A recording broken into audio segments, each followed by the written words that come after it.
no capítulo 23, moral estranha. Nós vimos a semana passada com a Sandra aborrecer pai e mãe, depois abandonar pai, mãe e filhos, e agora vamos entrar no item deixai os mortos enterrar os seus mortos. Se estiver muito alto, tá muito alto, eu estou achando que está um pouco alto. Se estiver muito alto, eu abaixo, tá? Porque a gente sabe como é que é, a gente tem voz de professor, é assim mesmo. De repente você se empolga e aí vai ficar todo mundo fazendo assim.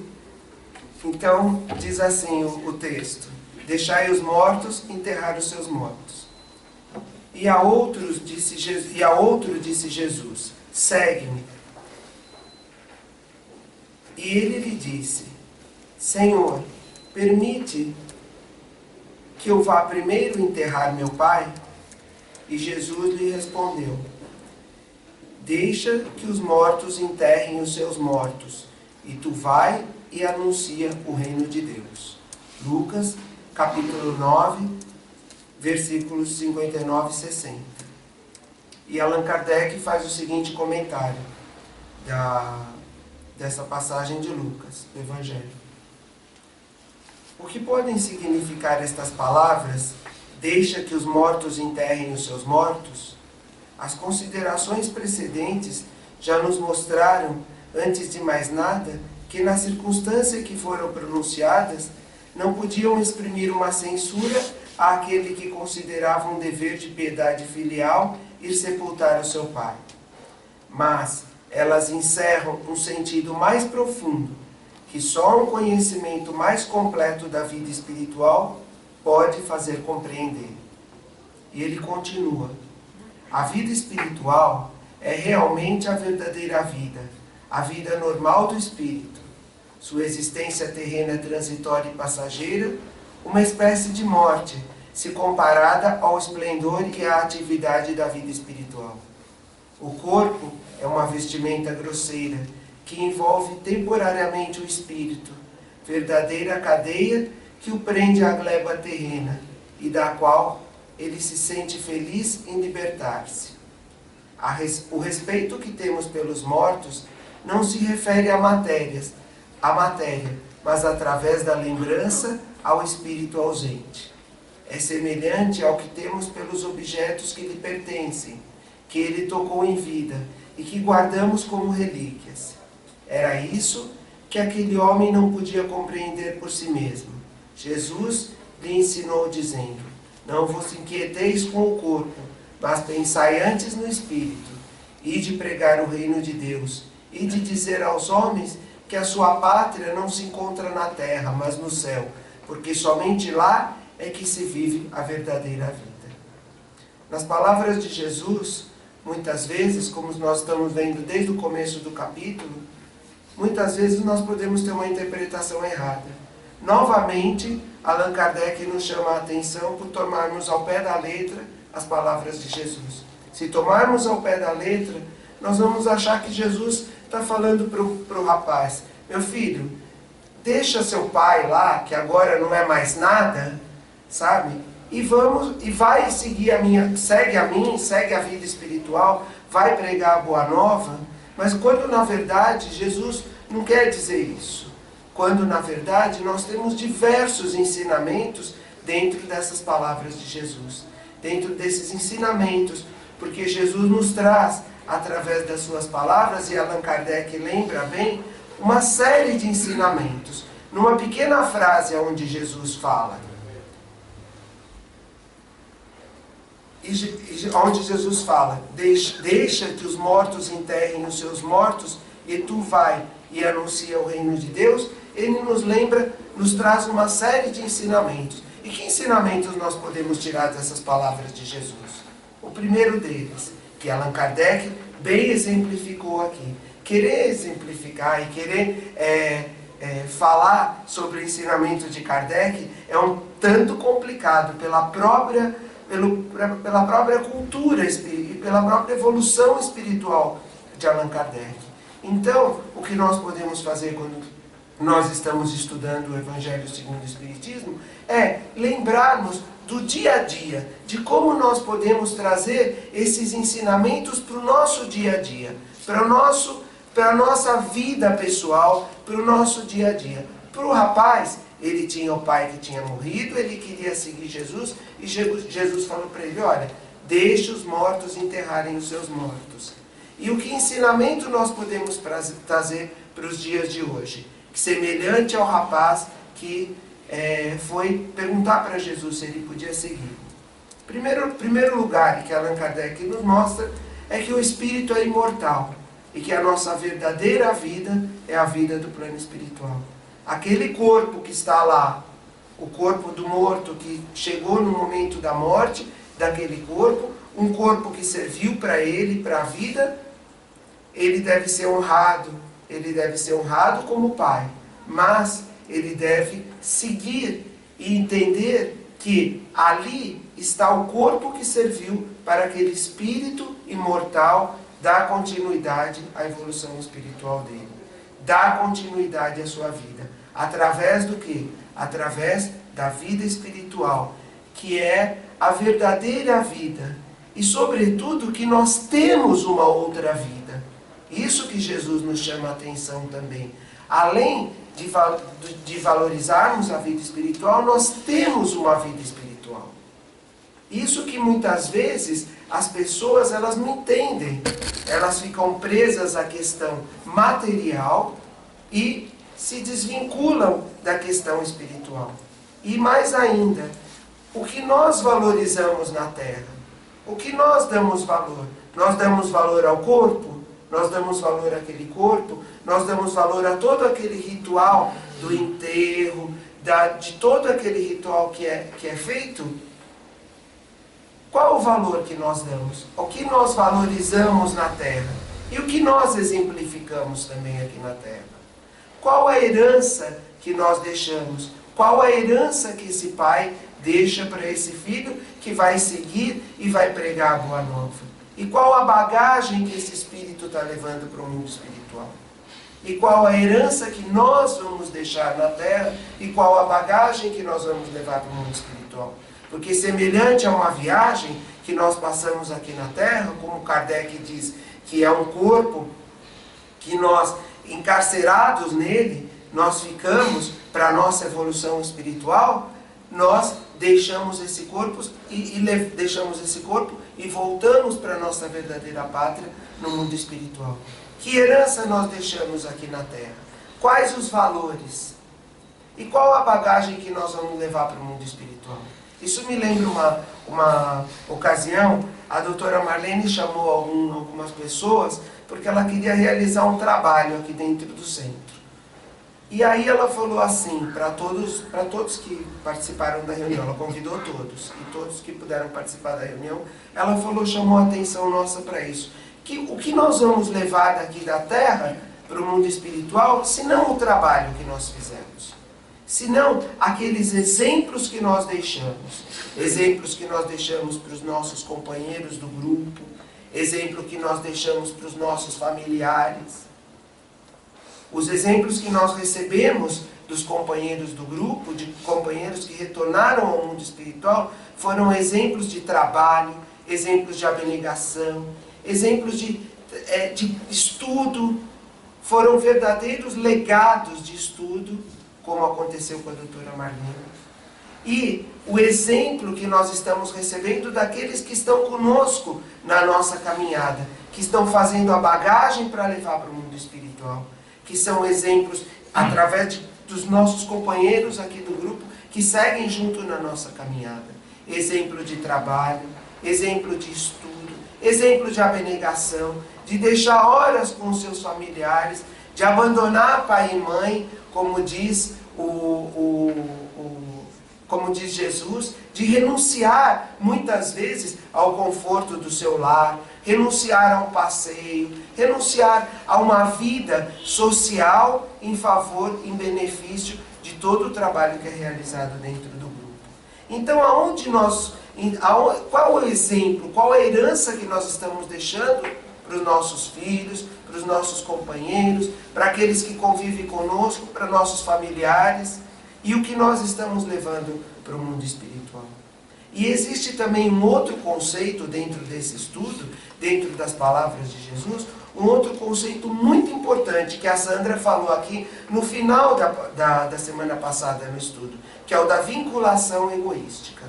A possessão, o amor-possessão. Eu gostaria de lembrar, porque isso é muito importante, e que Jesus também suscita nessa passagem, quando ele diz para deixar os mortos enterrarem seus mortos. Se nós tomarmos que nós temos um conceito de vinculação egoística na nossa vida, como assim uma vinculação egoística? O amor-possessão dos pais pelos filhos, dos filhos pelos pais, da mulher pelo marido, do marido pela mulher. E quando chega o momento da morte, que a morte é um exemplo muito bom para a gente observar onde está a nossa fé, esse momento é um exemplo, é um momento muito bom para nós exercitarmos a nossa fé. Nós vamos pensar, o quanto eu aprendi com Jesus, o quanto eu aprendi com Kardec no Evangelho segundo o Espiritismo. Que valor eu estou dando para esse corpo? Que valor eu estou dando para esse vínculo que existe entre eu e aquele que partiu, aquele que retornou para o mundo espiritual? E que vínculo eu estou, como eu estou vinculando a minha vida, e como eu vinculei a minha vida a essa pessoa, e como eu estou ligado a essas pessoas que estão comigo aqui, no meu momento de caminhada pela terra. E como eu encaro a morte? Eu encaro realmente a morte como uma passagem para o mundo espiritual? Ou eu não quero que aqueles que estão comigo, eles partam, que eles voltem para o mundo espiritual? Como eu estou vinculando? De que forma egoísta eu estou vinculando a minha vida a esses que caminham junto comigo? Isso também Jesus nos lembra nessa passagem. Deixai os mortos enterrar os seus mortos. Ah, mas é fácil você falar? É fácil você falar quando você perde um filho, quando você perde um marido, quando você perde a sua esposa, e do outro lado também. Não é só desse lado. Não é só daqui para o mundo espiritual, mas do mundo espiritual para a terra também. Como nós devemos nos comportar? Como deve ser o nosso comportamento frente a essa perda entre aspas, porque essa perda, na verdade, ela não existe. Nós deixamos o mundo, nós deixamos a terra, partimos para o mundo espiritual, e no mundo espiritual o amor que nos une continua o mesmo, só que em momentos diferentes, em posições diferentes, e continuamos trabalhando até o momento do reencontro. E como é que também... e tem uma outra coisa também muito importante. Não é só o amor que nos une também. Não é só o amor. O ódio também. O ódio também. E o ódio é uma possessão também. E aonde nós podemos observar esse ódio? Aonde nós observamos esse ódio? Nas reuniões mediúnicas e em nós mesmos. Quando nós temos algum sentimento de aversão por alguma pessoa, você pode dizer, mas eu não odeio mais. Ótimo, eu não tenho mais ódio, eu não tenho mais esse sentimento com relação às pessoas. Ótimo, você não tem mais esse sentimento? Ótimo. Mas, quando você tem aversão por uma certa pessoa, e quando você não consegue ficar perto daquela pessoa, quando você não consegue perdoar realmente aquela pessoa que você convive no dia a dia, isso também é uma vinculação egoística. Nós estamos sendo egoístas. E qual em outra hipótese nós entendemos que existe esse ódio possessão, esse ódio que faz a pessoa deixar de lado a vida dela, deixar de lado a evolução espiritual dela. Nós observamos isso toda vez que nós nos reunimos nos trabalhos de educação mediúnica. Nós encontramos lá espíritos que estão unidos pela vinculação egoística através do amor, esse amor-possessão. Não é um amor verdadeiro, mas um amor-possessão, porque eles não conseguem largar, eles não conseguem deixar os mortos enterrarem seus mortos, eles não conseguem largar esses espíritos. Quando nós trabalhamos na educação mediúnica e nós damos passividade, vamos dizer, quando eu trabalho na educação mediúnica, sento na mesa e dou passividade, naquele dia que eu dou passividade, que eu exerço a minha mediunidade psicofônica, eu entendo um pouco mais da minha própria vida. Eu começo a espelhar a minha própria vida. Por que eu começo a espelhar a minha própria vida? Por quê? Porque eu começo a perceber que esses espíritos, o quanto há de sofrimento nesses espíritos que amam de uma forma possessiva e quanto há nesses espíritos que odeiam de uma forma possessiva. O quanto eles deixam de seguir a vida deles e quanto eles passam a viver a outra vida. E quanto é importante quando o doutrinador, o médium esclarecedor, chega perto desse espírito e ele começa a mostrar para esse espírito, olha a importância do médium esclarecedor, a importância dessa pessoa que chega movida de uma tentativa de falar, e ele começa a tratar esse espírito, ou começa a tratar essa pessoa dentro do atendimento fraterno, porque nós estamos vendo os dois lados, e os dois sentimentos pululando ao mesmo tempo nos dois lados, tanto no mundo material quanto no mundo espiritual. E nós odiando possessivamente, nós amando possessivamente aqui na Terra, não nos desvinculando espiritualmente desses espíritos, como a Sandra falou aqui muito bem na semana passada. E quando nós estamos na sala do desenvolvimento mediúnico e nós tomamos contato, médiuns esclarecedores e médiuns psicofônicos, nós tomamos contato com esses espíritos, o quanto muda para nós, o quanto nós aprendemos com esses espíritos e o quanto é importante nós trabalharmos esses espíritos, nós mostrarmos para eles nas salas do desenvolvimento mediúnico, nós trabalharmos o nosso próprio espírito, porque chega um momento em que nós também temos que nos desvincular dos nossos ódios e dos nossos amores possessivos, e o quanto é importante. E uma coisa muito importante que nós não nos damos conta, e que Jesus também está dentro dessas palavras de Jesus, que é a questão da família. Como a família pode ajudar a enterrar os seus mortos? Como a família deve agir nesse momento de deixar os mortos enterrarem seus mortos? Através do Evangelho no lar, através do trabalho no bem, da prece que eleva, da prece que traz conforto espiritual para aquele que está do lado de lá. Me lembro uma passagem, e do lado de lá para cá da mesma forma. Do lado de lá para cá da mesma forma.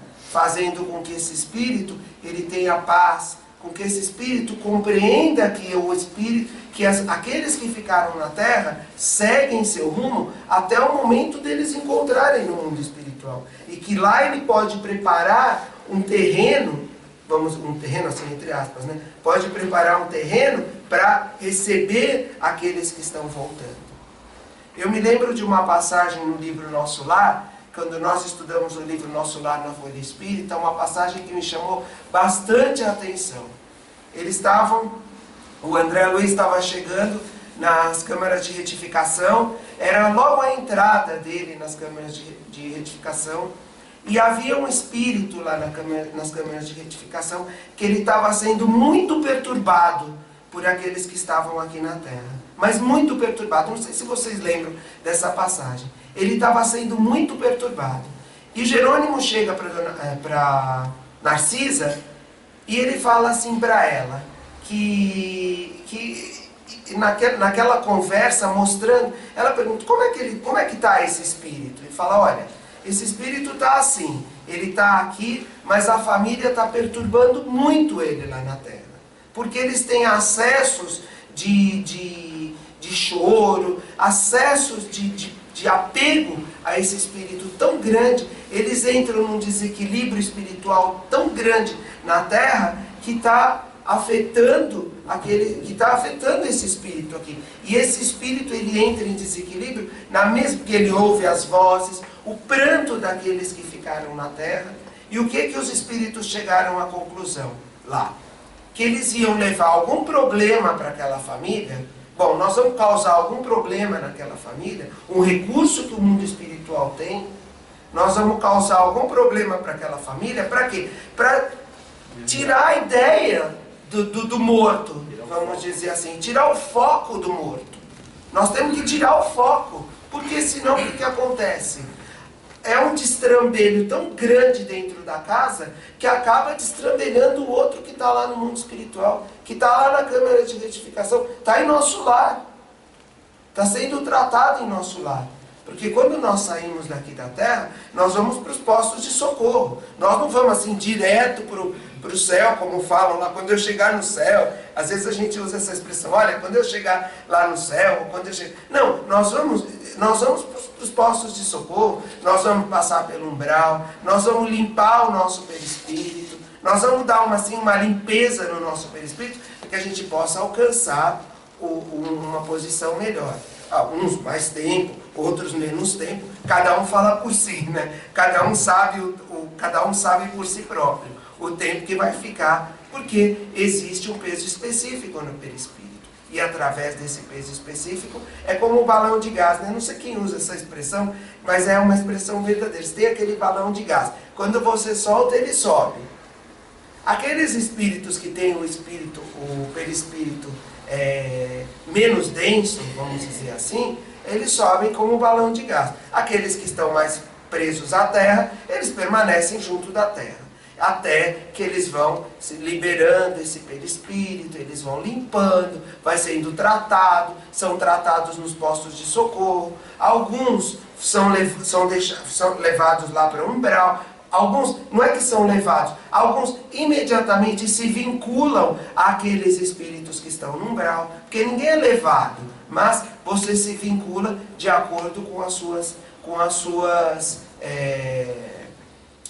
o seu pensamento, com a sua conduta de vida, enfim, com a bagagem que você levou para o mundo espiritual e com a herança que você deixou aqui na Terra.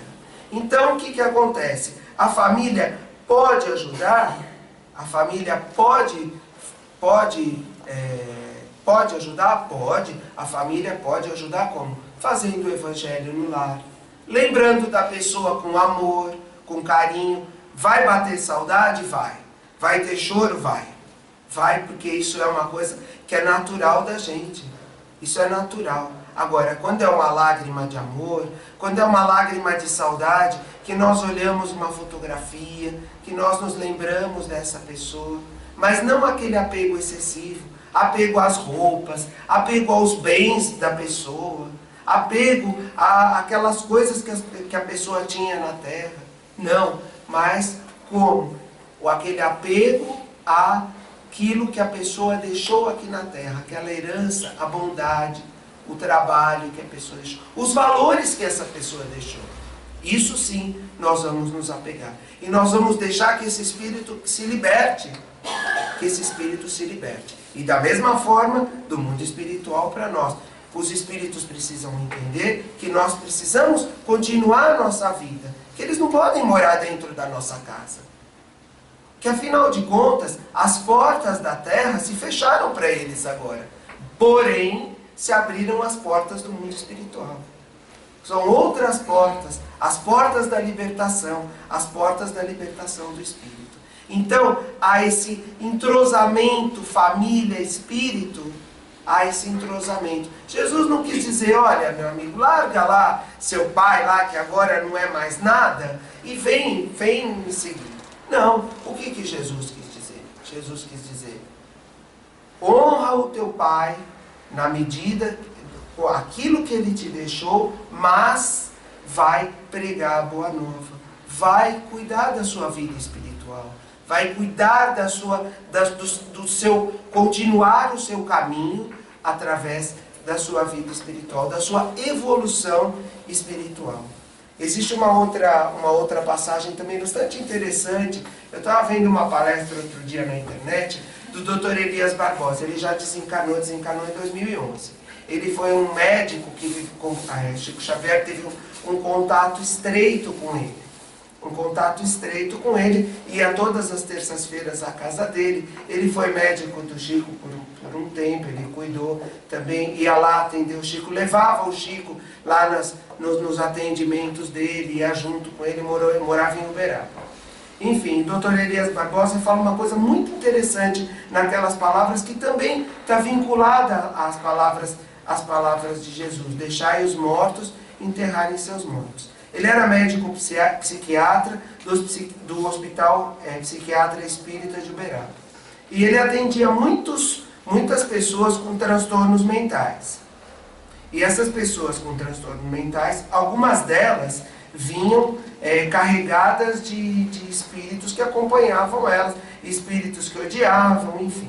E ele fazia um tratamento com essas pessoas, começava a ajudar essas pessoas nessa libertação desses espíritos, porque muitas vezes os espíritos também falam assim nas reuniões mediúnicas: olha, vocês estão falando que eu sou obsessor, na verdade não é bem assim o negócio, não sou eu o obsessor, ele é o meu obsessor, porque ele me chama, e eu estou ligado a ele pelo pensamento, pela sintonia. Então esse Dr. Elias, ele tratava desses espíritos e muitas vezes desses pacientes que tinham transtornos mentais do hospital psiquiátrico. E o que ele fazia? Ele adquiria alguns inimigos no mundo espiritual. Por quê? Porque ele estava ajudando aquelas pessoas cujos espíritos tinham ódio. Ódios profundos, aquele ódio, aquela vinculação egoística que a gente estava falando, que vem do ensinamento de Jesus. E esses espíritos, o que acontecia? Acontecia com esses espíritos, eles ficavam com raiva do Dr. Elias e iam em cima dele. E causavam um certo transtorno. E o Chico uma vez falou para ele assim: olha, você vai fazer assim, olha, para você não ter um vínculo fluídico com esses espíritos, para você não ter um vínculo maior com que você ajuda esses espíritos, você vai fazer na sua casa, todos os dias, 10 minutos de Evangelho no Lar. De segunda, enfim, se o seu dia de Evangelho no Lar for domingo, vamos dizer assim, o Chico não falou desse jeito, mas para explicar melhor, para explicar como deveria ser o procedimento. Ele falou: olha, porque esses espíritos, eles estão te atrapalhando. Então você vai fazer o seguinte: você vai fazer 10 minutos de Evangelho no Lar todos os dias. E no dia do seu Evangelho no Lar, você vai fazer meia hora. Então, olha a importância do Evangelho no Lar. Olha a importância, e ele chamava atenção para isso. Por isso que ele estava falando. Era dentro do contexto lá do que ele estava falando sobre o Chico, ele estava lembrando da importância do Evangelho no Lar. Aí, aquele momento do Evangelho no Lar ajudava a fazer o quê? Ajudava ele a se desvincular desses espíritos, que não tinham nada a ver com ele especificamente, mas com os pacientes que tinham os transtornos mentais, etc, etc. Então, olha a importância do Evangelho no Lar. E no dia do Evangelho no Lar mesmo, ele falou: você faz meia hora.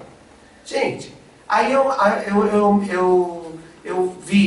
vejo e me pergunto também, existe tanta dificuldade em a gente fazer o Evangelho no Lar? Meia hora? O que me chamou a atenção não foi nem os 10 minutos para ele se desvincular desses espíritos, mas o Chico falar para ele: no dia do seu Evangelho você fazer meia hora. Meia hora. Quanto benefício traz? Quantas vezes esses espíritos que estão vinculados a nós, eles ouvem, ali estão naquele momento dentro da nossa casa, e eles ouvem aquele Evangelho, e eles entendem, eles podem até compreender que muitas vezes eles nem sabem que eles já estão no mundo espiritual. Acham que as pessoas não estão ouvindo o que eles estão falando. Acham que as pessoas não estão dando mais atenção para eles, que eles estão abandonados dentro de casa, que eles foram abandonados pelos familiares nas ruas. Quantos nós ouvimos? Quantos espíritos, ao longo dos trabalhos mediúnicos, nós ouvimos essas observações? Porque fulano, a minha família me abandonou. eu me sinto abandonado. E como é triste a gente se sentir abandonado, né, pela família. Como é triste, aliás, a gente se sentir abandonado em qualquer circunstância é triste. E aí imagina você observar aqueles que você ama verdadeiramente, que são o seu pai, a sua mãe, enfim, ou seus filhos, a sua esposa, achar que eles simplesmente viraram as costas para você. E você permanecer ali dentro do lar, da sua casa, permanecendo ali dentro da sua casa, de uma forma errada, sem esclarecimento. Então Jesus, nessas palavras, deixai os mortos enterrar os seus mortos, bem como todo o estudo do Evangelho segundo o Espiritismo, nós temos que encarar cada um dos parágrafos, cada uma das palavras de Allan Kardec. Cada um dos parágrafos, olha aqui, são três parágrafos essa passagem. Deixai os mortos enterrarem seus mortos. E quantos ensinamentos? Eu tenho certeza que muitos devem estar pensando aí, ó, o Valtinho esqueceu de falar tal coisa, o Valtinho esqueceu de falar outra, o Valtinho, porque pode falar também, pode falar. Esqueceu de falar outra coisa. E quantas nós falamos aqui? Quantas nós lembramos que deixar enterrar os mortos enterrar os seus mortos? E quanto nós temos que aprender com a nossa verdadeira vida, a vida espiritual, como diz Allan Kardec. E quando ele chega aqui no final, tão bonitas as palavras dele, as palavras de Kardec aqui no final, explicando esse capítulo, quando ele nos diz assim: não vos inquieteis com o corpo, mas pensai antes no espírito. Mas ele não fala assim: entre num estado de contemplação, entre num estado de meditação, entre num estado de meditação profunda e fique lá meditando. Não, porque o Espiritismo não é uma religião de contemplação, é uma religião do quê? De ação. É uma religião de ação. E ele diz assim: ide e pregai o reino de Deus. Ide dizer aos homens que a sua pátria não se encontra na terra, mas no céu, porque somente lá é que se vive a verdadeira vida. E de pregar o reino de Deus, e de dizer aos homens que a sua pátria não se encontra na terra. E dessas duas frases, quanto nós podemos fazer? Como nós podemos fazer? Aí fica para a meditação de cada um e para a ação depois de cada um, né? Porque não é só meditação, tem que ter ação. Pregar e falar, como ele diz aqui. Dizer, pregar, dizer. E como é que nós vamos fazer isso? Trabalhando em benefício do próximo, levando o Evangelho até aquele que desconhece, ajudando no trabalho mediúnico, dando passe, falando com as pessoas, conversando educadamente com as pessoas na rua, não tentando... e uma coisa muito importante também, que vem depois aqui na segunda parte, aqui, que fica para a Sandra semana que vem, não vim trazer a paz, mas a espada, que também é uma parte aí sim é um capítulo bem grande, um item bem grande, que ele vai falar sobre nós dentro do nosso lar, pregarmos dentro do nosso lar, da nossa casa, exemplificarmos, levarmos as palavras de Jesus e o Evangelho para dentro do nosso próprio lar. Alguém gostaria de fazer alguma pergunta, de fazer algum comentário, lembrar alguma coisa que a gente poderia falar, complementando a deixar os mortos enterrarem os seus mortos? Senão a gente pode passar para outra parte dos trabalhos. Lembrando da nossa rifa aqui, que o Paulo deixou uma mensagem aqui para nós, uma cartinha aqui, lembrando a todos que puderem ajudar na rifa, que comprem um número e que levem para vender também. A gente precisa arrecadar fundos para dar continuidade aos trabalhos no Lar do Alvorecer. Obrigado, boa noite a todos.